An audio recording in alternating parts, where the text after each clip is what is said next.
Hello everybody, welcome back to my channel. My name is Stephanie Bree, and today I am sticking my middle finger up Nintendo's butt and shitting on the Nintendo 64. It's not as good as you remember it, and I'm gonna tear it the fuck apart. So, I'm going to give credit where due. The N64 launched with one of the greatest the greatest 3D platformer of all time, Super Mario 64. And it is notable for helping establish modern 3D graphics as what they are today, as the standard in the video game industry. But there are three things that make the N64 suck that you forgot about. The first thing you you maybe not forgot about, but it's not what you remember. The cartridges. So every Nintendo fan will, bend over and pull their pants down for Nintendo and say, yeah, cartridges, no load times, yada, yada, yada, fuck me. They do. They're like, please, Nintendo. Please and thank you. And I don't agree with that. Yeah, the N64, it's true, didn't have load times. It didn't. However, I've played a lot of PlayStation. I got my PlayStation 1 the exact same day I got my Nintendo 64. My 18th birthday. I bought them the same day. I took them home and I played them both. The load times on the PlayStation 1 are grossly exaggerated. They're not at all as bad as people make them out to be. Usually you have something like a graphic or something to, let you know that, the screen is loading, a loading screen of some sort, or an animation of some sort or whatever, some music playing in the background or whatever. But once you get past the loading time, you have a good long stretch before the game has to load again. Some people will say, yeah, the games were like, you had 5-minute load times every 25 minutes. That's an exaggeration. That's bullshit. You had like 30-second load times every 45 minutes. So, the N64 is not that much faster than the load times wasn't a big deal. So, remembering the N64 as being superior because it didn't have load times is a false memory. Because the load times on the PlayStation were not as bad as people remember them. I'm not saying they didn't exist. They did. And in some cases, they did affect gameplay a little bit. Like with Mortal Kombat, for example. Making it difficult to play as Shang Tsung, as an example. But beyond a handful of cases like that, you just played the damn game and you had music playing in the background. You were hanging out with your friends. You didn't give a shit. Who fucking cares? The load times were just a thing you put up with. You didn't really sit there and, cry into the wind. Oh my god, the load times. Poor me. Alright, I've shot on that long enough. The second thing about the N64 that you remember wrong is the goddamn controller. Nintendo fans, again, are quick to say it was the first to have an analog joystick, a home console to have an analog joystick. First of all, that's a lie. The first home console that had an analog joystick was the Mattel Intellivision all the way back in 1981. So, do not let Nintendo fans give Nintendo credit for something they didn't do. Alright? So let's just flush that down the toilet. The other thing about the controller that you forgot about how much it sucks is, well, let's start off with how uncomfortable it is. That 3-prong controller. You have to choose how to hold the controller depending on the game you're playing. So, if you're sitting there for 3 hours playing racing games for 3 hours and you're holding the controller one way, and then you decide to go ahead and play 007 GoldenEye, all of a sudden you have to hold the controller a different way, that's disorienting. I will say that's more disorienting than having to wait 30 seconds in between levels. Even a minute or two, it's not that bad. We're not harping on load times anymore. We're over it. Get over it. Um, the other thing about the controller that sucks that you forgot about is it's uncomfortable. It hurts your hands to hold. I will say the same thing about the NES controller. People forget how god awful that controller is, how uncomfortable the NES gamepad is, but we're not talking NES today. The N64 controller literally hurts your hands to play. So much so that third-party companies went out of their way to design better controllers that looked and played like everybody else's controller, like it should have from the beginning. Also, Nintendo themselves have not even done much with releasing N64 games on their virtual services, their digital services like the Virtual Console, the eShop, and the Nintendo Switch Online. You don't get a whole lot of N64 games on those services because the controls don't translate well to modern controllers. So it's difficult to bring them to modern systems because the controls sucked. Even if the controller itself wasn't uncomfortable, let's just hypothetically, in a fairy tale world, that's the case. It's not, but let's just say it is. It is comfortable to hold. The buttons are hard, and the D-pad is clicky, very stiff and firm and very clicky, not responsive at all. The Z trigger is very difficult to get to no matter how you're holding the controller. You either have to use the Z trigger and the R trigger, or you have to use the L and R trigger, and then if you need the Z trigger, you got to use your middle finger, and that's a bit of a stretch. So sometimes it's not easy to access the Z trigger when you're playing a video game. The other thing you forgot about the Nintendo 64 controller is that goddamn joystick fucking breaks all the motherfucking time. I had 6 Nintendo 64 controllers. And not because I had 6 friends to play 6-player games with because they didn't exist.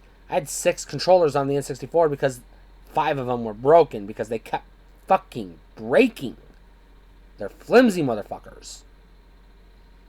Third-party controllers exist that fix that. And yes, there are third-party replacement parts that you can modify your original N64 controller with to make it suck less. But by design, in 1996, 7, 8, 9, 2000, when you were playing N64, you were replacing your controller every 9 months or thereabouts. If not more frequently. If you were playing Mario Party, you Jesus Christ, you had to replace that thing every time you played the fucking game. Because it had literally mini games that were designed specifically to break that fucking controller, that joystick. So those are 2 major things that you forgot about or are misremembering about the N64. But here's the one nobody ever talks about that I remember because this was painful. It was very painful. It was excruciatingly painful. It's the reason why I had to own a PlayStation side by side the N64. It's the reason why, even though I had a GameCube, I still had a Game Boy player to play Game Boy games on it. It's the reason why I passed on the Switch for the most part. Why I shit on the Wii U, and then, things finally turned around with the Switch, and that is the goddamn droughts. The Nintendo 64 was on the US market, which is what we're going by because I'm an American, from September 29th, 1996 until late 2002. They discontinued it just after the GameCube came out. The GameCube came out in November 2001. So a year later, the N64 was discontinued. So 97, 98, 99, 2001, 2. That's 6 years. It was on the market for 6 years. I'm going to pull up the calculator.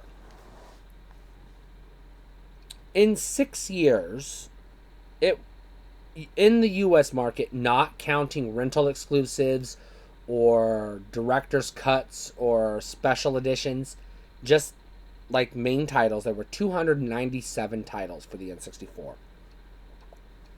Divided by 6 years, that's 49.5 titles a year. So let's say, we'll round up to say 50 titles a year. Not a lot. Which, is a little bit of, well, I mean, we're averaging here because it's not 100% accurate, because it launched in the end of 1996, the fall winter 1996, and it didn't have that many games during that stretch. The bulk of its library came out between 97 and 99. By 2000, it was already slowing down. 2001, there were only a handful of games. In 2002, there were just a couple of games, and that was it. They were done. A couple of annual sports titles, that was it. But here's the thing about the droughts you forgot about. It wasn't just you'd get maybe 3 or 4 games per month. In any given month, you'd get 3 or 4 games released at a time, and you had to wait another month before 3 or 4 more games came out. It was painful because Nintendo themselves only released maybe 6 games a year for the machine themselves, which meant it's a Nintendo console. You buy it for Nintendo games, and even Nintendo themselves are only putting out, let's say, 6 games a year, which means you have to go, that's 1 game every 2 months. So you get a game in January, and you gotta wait all the way till the end of, you gotta wait all the way till March before a new game comes out. That's fucking painful. That's bullshit. What's worse is they only release 6 games a year. If you only liked, let's say, 2 of the 6 games, then they only released 2 games that year, as far as you are concerned. So if you didn't like literally every single game they released on the system, you didn't have that much to play. Let's talk about the games, because that's the other thing you forgot. The N64 gets remembered fondly by those who enjoy it. Fair enough. Good for you. Enjoy it all you want. But it gets remembered as a multiplayer behemoth. Multiplayer games. Okay. Yes, that is actually accurate. The biggest titles on the N64 were 4-player games. I did not have gamer friends. I didn't have friends at all, to tell you the truth. Nobody came to my house to play fucking N64, and I didn't go to their house to play N64. I sat in my bedroom and played games myself. You know what the PlayStation had a shit ton of? Deep, story-driven, first-player, or single-player games that I could get immersed into. You know what the N64 didn't have? Those games. It did not have those games. At all. It had a small sample of, if I sat here and actually pulled up the Wikipedia and counted, I would guess less than 10. Single player, story driven, immersive AAA games. Yes, Super Mario 64 is a single player game, and we'll talk about the platformers, the single player platformers, but those are fluff. If you know me at all, you know I'm not a gigantic fan of platformers. And if you look at, by and large, sales records, platformers, by and large, aren't popular with the general public either. They're popular with kids and Nintendo gamers. For the most part. Obviously, there are always exceptions, so don't at me if you are one of the exceptions. So, we'll talk about the platformers for a second, but before we do, let's talk about the, I'm gonna go back to a Nintendo gamer who grew up on the NES and had a Super NES and was excited for the N64. Let's talk about the games I grew up with. Mega Man. I had Mega Man 3 on the NES, which isn't one of the good ones, but I rented some of the other ones. Years later, I got them all through various means. And I had Mega Man X on the Super Nintendo. I loved the shit out of Mega Man X. Okay. N64 had Mega Man 64. It was a maze, goddamn. It was a fucking maze game. It was empty, hollow, boring. It was a fucking shit game. Alright, I had Castlevania on the NES. Good fucking game. I had Super Castlevania 4 on the Super Nintendo. Good fucking game. I had Castlevania Bloodlines on the Sega Genesis. Good fucking game. I had Castlevania Symphony of the Night on the Sony PlayStation. Damn good fucking game. I had and played and did not enjoy any amount of Castlevania on the N64. At all. The controls sucked. The graphics sucked. The music sucked. There wasn't any fucking music to speak of. It was like void of music for some goddamn reason. It was a 3D platformer with some shitty puzzles. It was a very, very, very awful Zelda knockoff. Not very good. Alright, I played Teenage Mutant Ninja Turtles, all 3 or 4 of them on the NES, and the one on the Sega Genesis, and Tournament Fighters, and the arcade game. To be fair, there are no Ninja Turtle games on the Sony PlayStation, so I can't necessarily knock the N64 for not having a Ninja Turtle game. So, but what was the Ninja Turtles? It was a beat-em-up. A side-scrolling beat-em-up. Other side-scrolling beat-em-ups I enjoyed: Double Dragon, Battletoads, Streets of Rage, Final Fight, Altered Beast, and dozens others. I can't even sit here and name them all.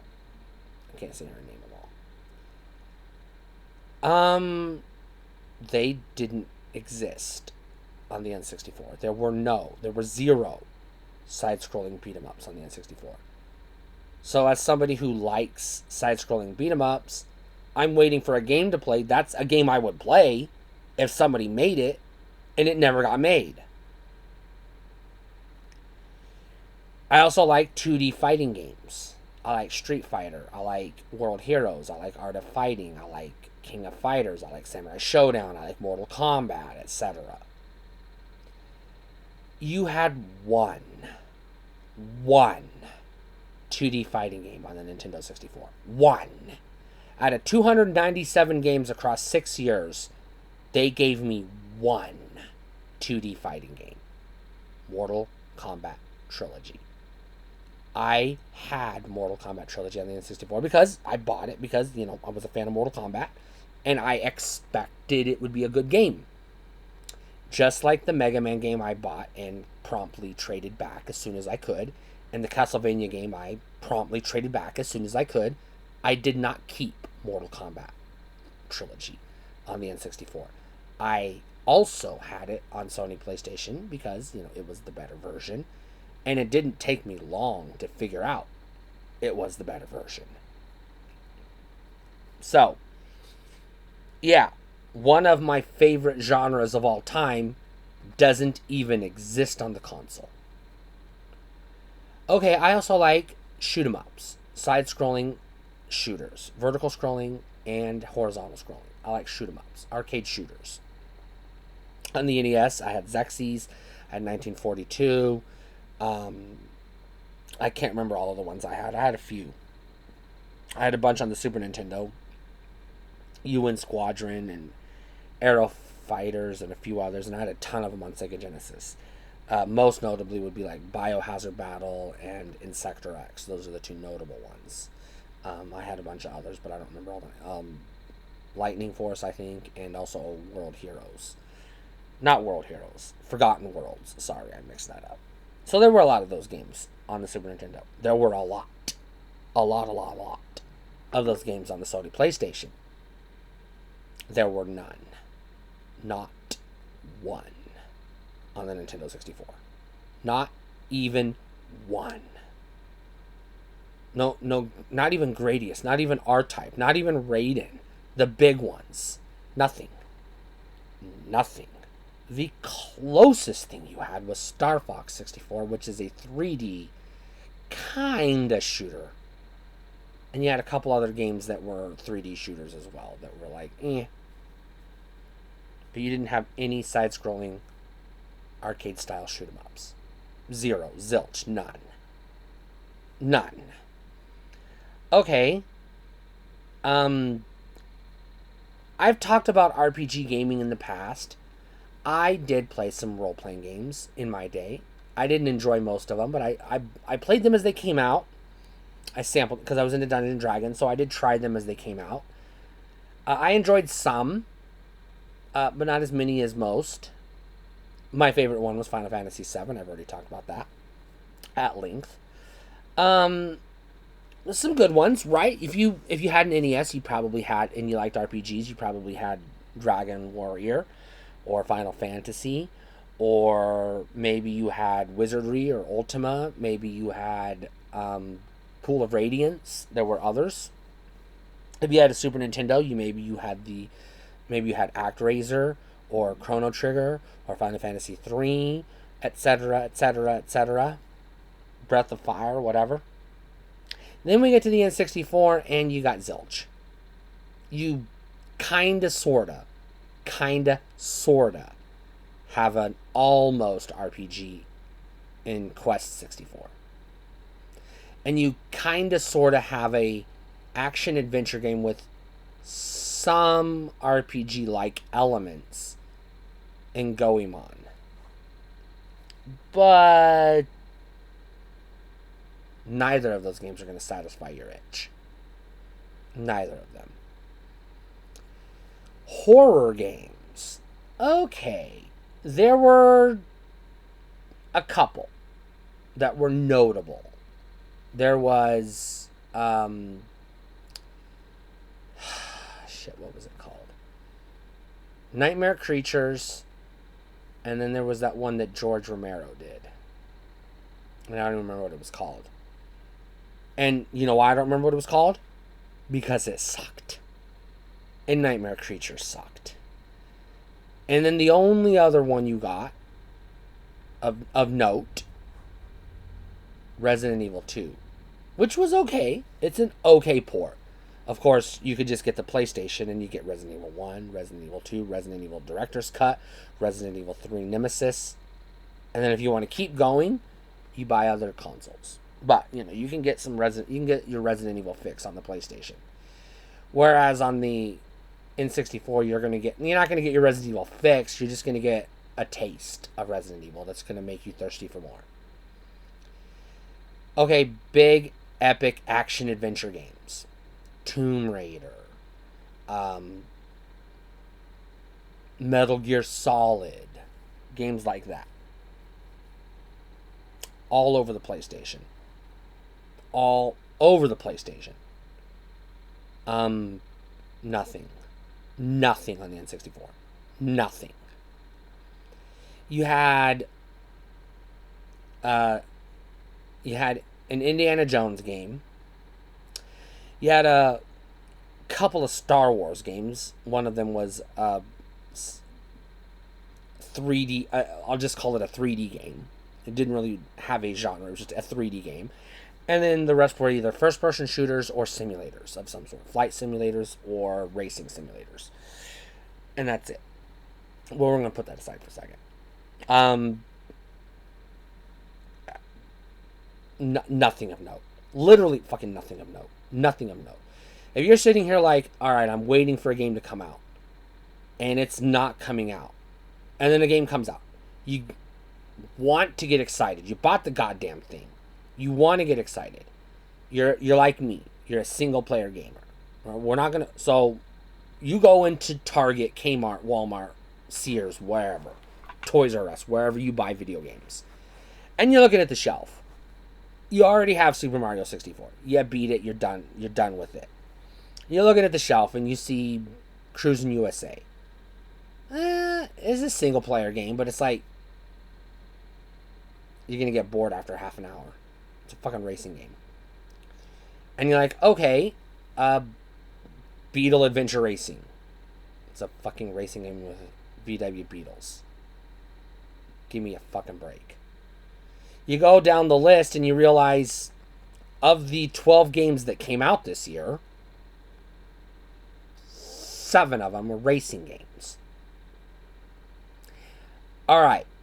If you are one of those people who are a fan of racing games, you're in heaven. You're golden. You're good to go. Fuck it. You're good to go. If you're one of those people who only plays racing games casually, like most people do, you're looking at it and you're like, I'll get Cruisin' USA or Cruisin' World. Sure. I'll have something to play. But I'm not going to buy these other 17 racing games. Because I've already got my racing game. I had a Sega Saturn. I had Daytona USA. That was my racing game. I had an Atari 2600. I had Pole Position. That was my racing game. I had Rad Racer on the NES. I had F-Zero on the Super Nintendo. I didn't need any other racers. I was good. I only need one per system. Just give me a race of Gran Turismo on the PlayStation. I was good to go. I don't need a bunch of fucking racing games. They're all the goddamn same. The tracks are different. The cars are different. But it's the same thing. You're pushing left on the joystick and holding down the A button. Fuck off.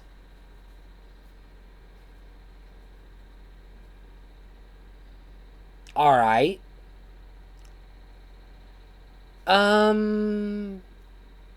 We're gonna brush aside. We'll come back to. I put a pin in the multiplayer games. We'll come back to that. I put a pin in that. Let's talk about the first play. Let's talk about the single player games that you did get. You got platformers.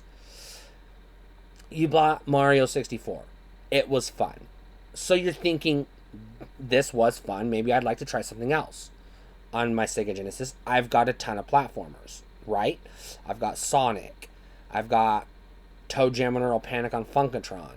I've got fucking Rocket Knight Adventures. You know, Cool Spot. The list goes on. Alright, platformers are cool. Alright, fair enough. So you buy Donkey Kong 64.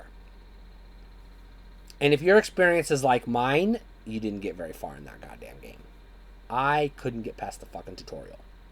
And when I finally did, after multiple fucking tries, because the controls suck, I didn't get to a fun game.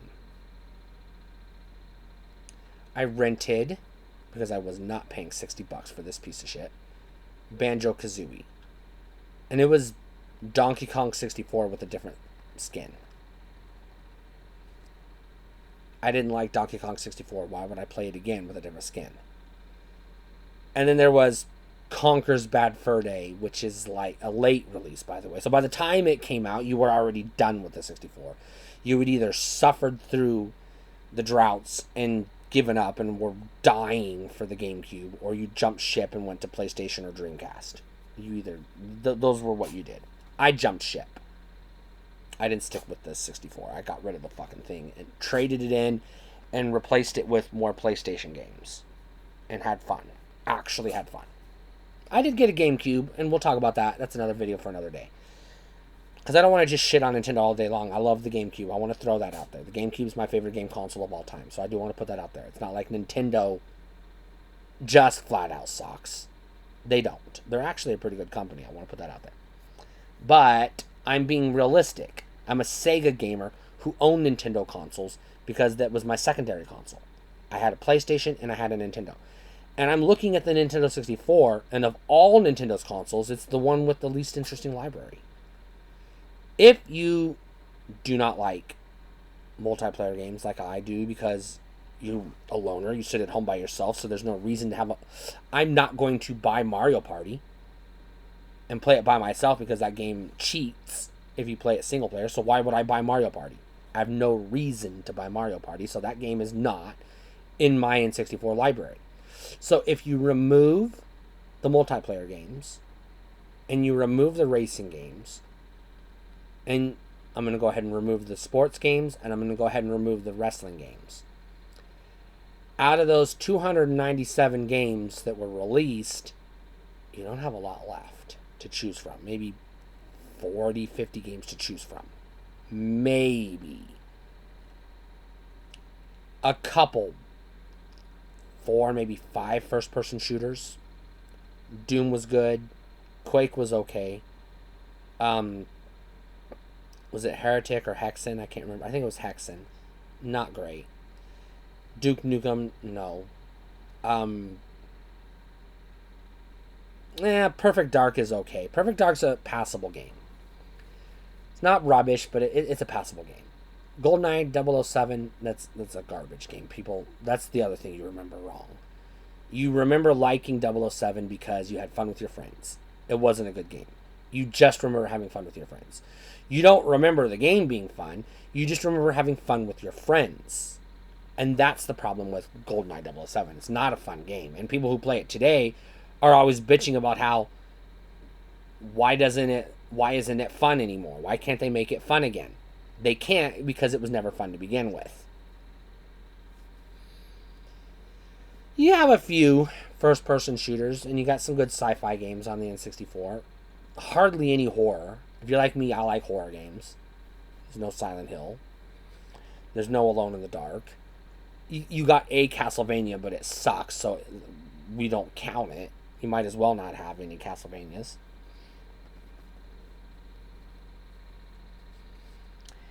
You got a pretty good Bomberman game, I'll give it that. Pretty good Bomberman game, I'll give it that. And we're coming to the good games. I've sat here and shat on your memories. Now I'm going to talk about the good games. I've already talked about Super Mario 64.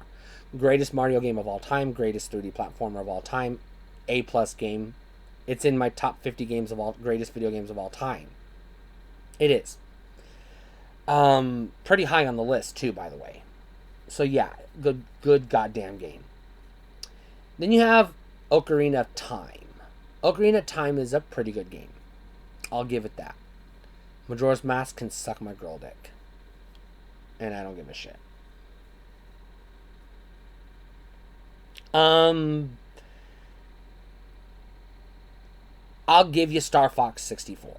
I'll give you that one. I'll give you F-Zero. I'll give you Wave Race. Those are some good games. Now, you notice how I paused? Because I'm thinking, what else is there?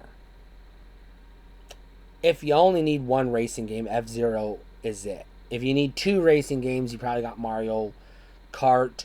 If you need a multiplayer one, or you got Cruis'n USA, because that was the big one that came out early on. You don't need any other racing games. God, I rack my brain trying to think of what else is there. And I'm not just trying to remember. When it was new, I was trying to find games to play, and I couldn't. So the reason why I don't remember the games that existed is because they either didn't exist or they weren't very good. They weren't as good as you remember. The other thing that you don't remember about the N64, or it's not as good as you remember it, is the music. The N64, again, it's a cartridge-based system with limited storage space. It does not have the good CD quality music that you have become accustomed to in that generation with the PlayStation and the Saturn and the Sega CD and the Dreamcast and other consoles that you may or may not have had. But somebody had a 3DO. Somebody had a Neo Geo CD. So CD was the standard. Doesn't matter that Neo Geo CD didn't sell. What matters is it did exist. Somebody bought it. And 3DO existed. Somebody bought it. PlayStation, Saturn, etc. What matters was, as a whole, the industry had already migrated to CD-ROM. And Nintendo said, fuck off. You don't remember how shitty the music is on the N64. You forgot. Because you got used to it. You grew accustomed to it. And now when you hear it, you don't hear how bad it is. You let your nostalgia take over. And your fond memories of the game trick you into thinking the music is good when it isn't. If the game has music at all, because a lot of games didn't. they actually didn't, because they didn't have room for it. They only just barely had enough room for the 3D models and maybe some cinematics, and that was it. Wasn't much room for music. You maybe had some like synthwave music or whatever, shit you could have got on the Game Boy, but nothing spectacular.